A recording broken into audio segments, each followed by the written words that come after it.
આજના કાળમાં હમણાં કીધું એ પ્રમાણે 6 થી લઈ 78 વર્ષની ઉંમરના તપસ્વીઓ પોતાના મનની ઈચ્છાથી ભદ્ર તપમાં જોડાયા છે. ભદ્રનો અર્થ છે સરળ, પણ યાદ રાખજો ભદ્રનો અર્થ ભલે સરળ થતો હોય, ભદ્ર તપ સરળ નથી. મને તો એક જણ કહેવા આવ્યું, મારે સાહેબ આનું નામ ભદ્ર તપ નહીં રાખો, વજ્ર તપ રાખો. વજ્ર જેવો કઠણ તપ છે અને તમે એનું નામ શું રાખો છો? ભદ્ર તપ.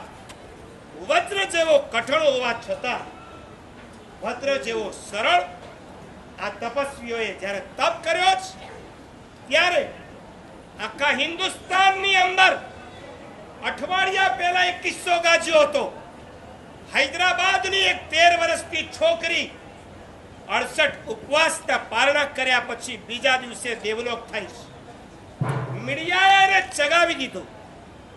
મીડિયાએ એના બાપ ઉપર ત્યાં સુધી કે એને કોર્ટમાં જવું પડે, જેલમાં જવું પડે એવા પગલા જ્યારે ભર્યા ત્યારે તમામ જીન શાસનના સંઘો એક મળી એ તપસ્વીના પરિવારની સાથે ઊભા રહ્યા છે.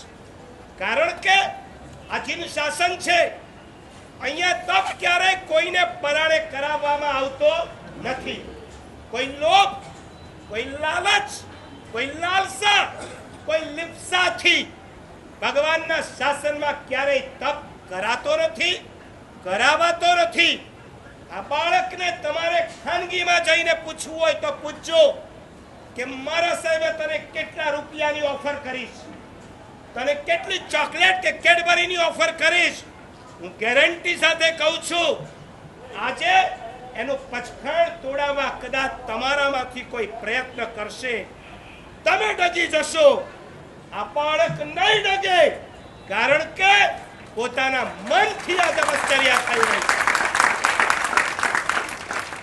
આવા કાળની અંદર ખાવા પીવાની ચિકાર સામગ્રીઓ ઘરની અંદર હોય એવા સમયે સામે ચડીને લાત મારી ઠુકરાવી અને જ્યારે આ તપ કરતા હોય ત્યારે એવું કહેવું ખોટું છે કે પરાણે તપ કરાવવામાં આવે છે. ભગવાનના શાસનની અંદર પરિવારો પણ બહુ સમજદાર હોય છે. બાળકની શક્તિ હોય ત્યાં સુધી પ્રેરણા થતી હોય છે અને મીડિયાને ખબર નથી અમારા તપની અંદર કદાચ આયુષ્ય પૂર્ણ થઈ જાય તો પણ એ આત્મા સદગતિમાં જતો હોય છે. એની સ્મશાન યાત્રા નથી નીકળતી, એની શું નીકળતી હોય છે? પાલખી. આવી પાલખીની સાથે એક તપસ્વીની અંતિમ યાત્રા નીકળતી હોય છે. એવા સમયે આવા આક્ષેપો, આવા જુઠ્ઠાણાઓ ચલાવવા એ ગલત વાત છે. મીડિયાએ વિરોધ જો કરવો હોય તો એનો કરવો જોઈએ કે 10 વર્ષના તમારા દીકરા દીકરીઓ આ દેશની અંદર ડ્રગ્સ પીતા થઈ ગયા છે, સિગરેટ ફૂંકતા થઈ ગયા છે, દારૂ પીતા થઈ ગયા છે અને 15 વર્ષની ઉંમરમાં કિડની ખતમ કરે છે, કેન્સર ઊભું કરે છે અને પરલોકમાં ચાલ્યા જાય છે.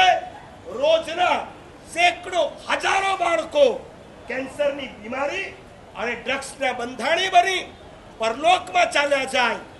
એનો વિરોધ કરવાની મીડિયાને ખબર નથી પડતી અને એક બાળક સ્વેચ્છાએ 68 ઉપવાસ કરે ત્યારે એનો વિરોધ કરવા લાગી પડે છે.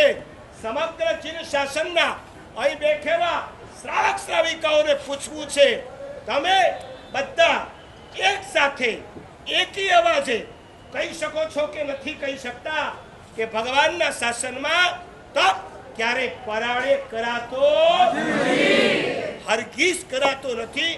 ઈચ્છા મુજબ કરાવવામાં આવે છે અને એ પણ જુઓ પ્રભુ મહાવીરની દીર્ઘ દ્રષ્ટિ. આ કાળમાં 6 મહિનાના ઉપવાસ કરવાની છૂટ આપી છતાં પચખાણ તો હાઈએસ્ટ કેટલાના અપાય છે? 16 થી વધારે ક્યારે પચખાણ નથી અપાતા. જેમ જેમ આગળ વધે શક્તિ હોય તેમ તેમ આગળના પચખાણ આપવામાં આવતા હોય છે. આ બાળક નજર સામે સાક્ષી છે, 2 વર્ષથી તમારી સામે તપશ્ચર્યા કરી રહ્યું છે આખા ભારતની અંદર જો દ્રષ્ટિ કરો, આવા સેંકડો બાળક બાળિકાઓ છે પોતાની ઈચ્છાથી ઉપવાસ, અઠમ, 28, 16, 21 માસક શ્રવણ જેવી તપશ્ચર્યા કરે છે. એવા સમયે સમગ્ર જીન શાસને એક થઈને બોલવું જોઈશે, હમ સબ और हम साथ साथ हैं. કોઈ ક્યારે ગવર્નમેન્ટ તરફથી, મીડિયા તરફથી કોઈ પણ જાતનો વિરોધ આવે ત્યારે આપણે સૌએ એની સામે એક થઈને લડી લેવું પડશે. એટલું જ નહીં, અહીં બેઠેલી બહેનોને કહેવું છે, આવતીકાલે કદાચ આપણા ઉપવાસ ઉપર તાકાત નથી, કોઈ ધર્મની ક્રિયા ઉપર સરકાર ક્યારેય પ્રતિબંધ લગાવી શકે. કદાચ એવું જો કરે, આ બહેનોને કેવું છે, સૌથી પહેલા તમારા દીકરાને ઉપવાસ કરાવજો. આખી દુનિયાને સંદેશો પહોંચવો જોઈએ, અમારા ધર્મની અંદર જો હસ્તક્ષેપ કરશો, અમે ડબલ ઉપવાસ કરશું. યાદ આવે છે 50 વર્ષ પહેલા બાળ દીક્ષા જ્યારે પ્રતિબંધની વાતો આવી હતી, ભાનુ વિજયજી મહારાજ મોરારજી દેસાઈની સામે જઈ આર્ગ્યુમેન્ટ્સ કરી એ બિલને મારી હટાવ્યું. અને પ્રેમસુરી દાદા ત્યારે બોલ્યા હતા, જો બાળ દીક્ષા બંધ કરવામાં આવશે તો સૌથી પહેલી બાળ દીક્ષા હું આપીશ અને જેલમાં જવા તૈયાર છું. એક આચાર્ય જો જેલમાં જવા તૈયાર હોય તો તમારા માતા પિતાઓને કેવું છે, આજના કાળમાં વધુ ને વધુ તપશ્ચર્યાઓની પ્રેરણા કરી આપણે તપ ધર્મને જીવંત રાખો. તપ ધર્મ અમર રહો, તપ ધર્મ તપ ધર્મ તપ ધર્મ.